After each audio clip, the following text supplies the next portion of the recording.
I think the Me Too phenomenon is much larger in Sweden than in any other country. I mean, it's dominated the media for 1 month now, and like every profession has a Me Too sort of article with thousands of women signing on to it.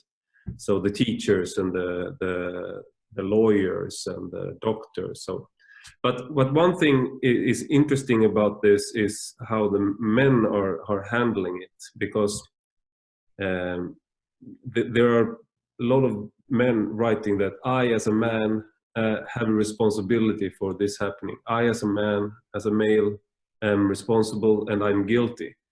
And actually, it was so there are a lot of articles like that. And then one of the men that was accused of doing something inappropriate, it was the former party leader for the left radical party. And the thing he had done was not so reprehensible. He had approached a woman, and then she had said no, and he had apologized, but then she didn't accept that, and now he's under investigation, police investigation, and we have this sort of witch hunt going on. Yeah, well, I've thought for years that one of the outcomes of this is that almost all manifestations of male sexuality are going to be brought under legal control. And he actually wrote an article that said, yes, I'm responsible. And because I say I'm responsible, I'm better than the majority of men's reactions to this. So actually, he turned the thing that he was being under investigation into, because he showed that, because he showed that he was better. Yeah. So it's, yeah, well, it's very Maoist, eh? I mean, the whole idea was that you were supposed to come to terms with your class guilt and then confess, and then indicate that you could be brought back into the ideological fold properly. The thing is, it's a lot of muddy thinking. It's like, well, men should take responsibility for their aggressive sexuality, and they should incorporate it, right? Because if you repress it, it just comes out in the most ugly way. So, I mean, part of the idea is that boys should be socialized like little girls, but that's complete rubbish. In fact, even little girls perhaps shouldn't be socialized like little girls, but whatever. I mean, that's beside the point. That aggressive capacity that's associated with sexuality, as well, as Freud pointed out so long ago, needs to be integrated within the personality so that it's under control, right? And then it's the hint of darkness, and it's the capacity for malevolence, but it's brought under civilized regulation. And so then you get to have your cake and eat it too, right? You can be strong and potentially dangerous and mysterious and all of those things that are definitely attractive. Are attractive features of men, not only to women, but also to other men. So you have to take responsibility for that. But that doesn't mean that you should identify yourself as the member of a guilty group because of a class-based accusation, right? That's just, you're not guilty as the member of a class. I mean, that's part of the reason that I've been pushing so hard against these postmodern neo-Marxist ideas, because one of their essential predicates is that you can be guilty as the member of a class. And that is, I don't know if there's a more dangerous idea than that. There might be, because, there's a very large number of extremely dangerous ideas, but that one's up near the top. Yeah. It's happening to a great degree in the United States too, lesser so in Canada, but every day there's another, slew of influential men who are being outed for their past sexual misbehavior, and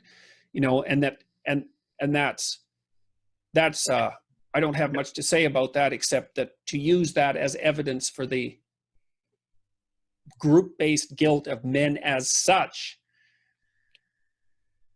Yeah, well, whatever. It's going to get a hell of a lot worse before it gets better, I'm afraid.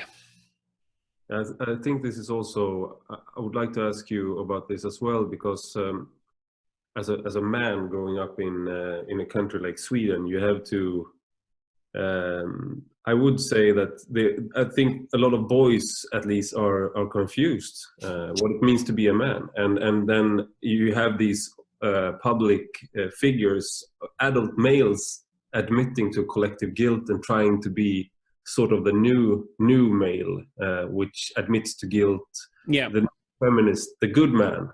And if you're Yes, the castrated fat tomcat of a man resting on top of the warm TV, whose what would you say, moral virtue consists in his harmlessness. exactly. Sad. And what's I mean, what's the advice to give to, because what I find, I see a lot of men trying to find their way and trying to find out what it means to be a man. And I think that's a lot of them turns to you and or a person like Jocko Willink that interviewed you, and because you're and why do you think that is? I mean, is it because it doesn't seem you're not sugarcoating life. You're not giving them. No, well, and the funny thing about, well, there's a couple of things that I'm doing that are different from what people usually do, you know. So in the last 20 years, the constant message to young people is self-esteem, self-esteem, feel good about yourself. It's like, I don't buy that. I think that you look at yourself in the mirror and you think, Jesus Christ, I could be a hell of a lot better than I am. Yeah. And so, and the thing is, there's nothing more complimentary to tell a young person than that. It's like, look at you, you're a wreck. Grow the hell up. There's so much more to you than you're manifesting that you can hardly imagine. It's like, well, you think that's a criticism. It's like, no, it's not. It's a great compliment. It's like, look at how much more you could bring out into the world. Yeah. Get your aggression under control. Strengthen yourself. Like, take on some responsibility. See if you have enough bloody courage to tell the truth. Put your life together. Stop whining. And the men eat that up because no one's ever told them that, which just breaks my heart. Yeah. It's so bad. And, you know, the boys are pulling out of everything. They're pulling out of university. They're pulling out of life. They're pulling out of marriage. Yeah. And because of that, they're more awkward and unsophisticated than they would otherwise be, and much more prone to make sexual errors, some of which are, you know, predatory malevolence in the small proportion of cases. But it's another one of those situations, you know, like imagine that 1 in 100 men are sexual predators. Yeah. Probably, maybe it's 1 in 50, but let's go with 1 in 100. Well, that small proportion commit all of the sexual predation. Like if you look at criminals, it's a Pareto distribution again. 5% of the criminals produce something like, well, the overwhelming majority of the crimes, right? It's a small coterie of specialized people who are responsible for all the criminality. Lots of people are in prison because they did one heinous thing, you know, like they got enraged or drunk and did something violent. But there's the serial criminal types, and they're the ones that are, they like we had one guy in Toronto, for example, who ran a bike theft ring, and they finally nailed him. And like, there weren't any bikes stolen in Toronto after that. It was just him and his little coterie of, you know, organized bike thieves. And these guys that are being outed, these serial predators, they are responsible. Like one predatory guy can prey on, who knows, 500 females, 1,000 females in a lifetime, you know? So it almost seems like, I mean, this is a lot of guys. I was one of these guys who sort of turned away from society for a while, like into computer games and like this slacker identity, which is sort of, I guess it's always been there. Like you turn to like away from all responsibilities and you go to the dream world. But the opportunities to do this is so much larger now. Well, it's the Lost Boys, like in Peter Pan, right? They're in Neverland and they never grow up. And Peter Pan is their leader. That's the story. And it's not surprising because it's easier to occupy yourself trivially than it is to do something difficult. So like there's a big tendency in that direction to begin with, because it's easier to do nothing than to take responsibility. It's easier to play games than to plan for the future. It's easier to be resentful and angry than it is to be, you know, to shoulder your vulnerability properly. And then when you add on to that, the idea that if you go out into the world and try to strive forward, that you're nothing but a predatory patriarch, then, well, it's just one more It's just the icing on the cake.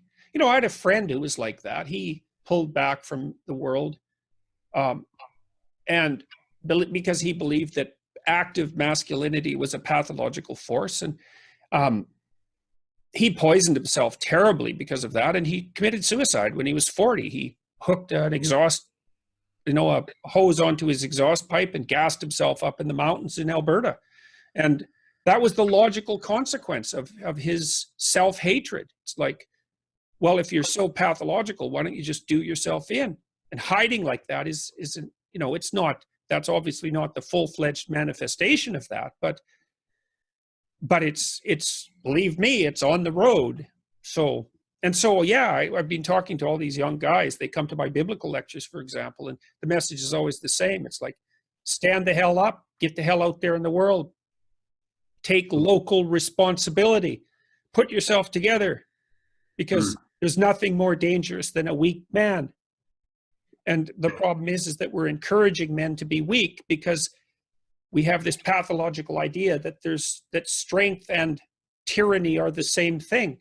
And that's that animus I was talking about earlier. The women, it's not only women, but the feminist types, let's say, who insist upon the pathology of the patriarchy, cannot distinguish between competence and power. Yeah. They see everything because they have this vague and undifferentiated sense of masculinity. They see everything that is associated with authority as equivalent to tyranny, failing to understand completely that authority in a properly functioning society is based on competence. They don't believe in competence anyways. That's part of the whole postmodern. Yeah, that's just a construct to keep power. Yeah, exactly. Well, everything's about power for the bloody postmodernists, and that also excuses their use of power.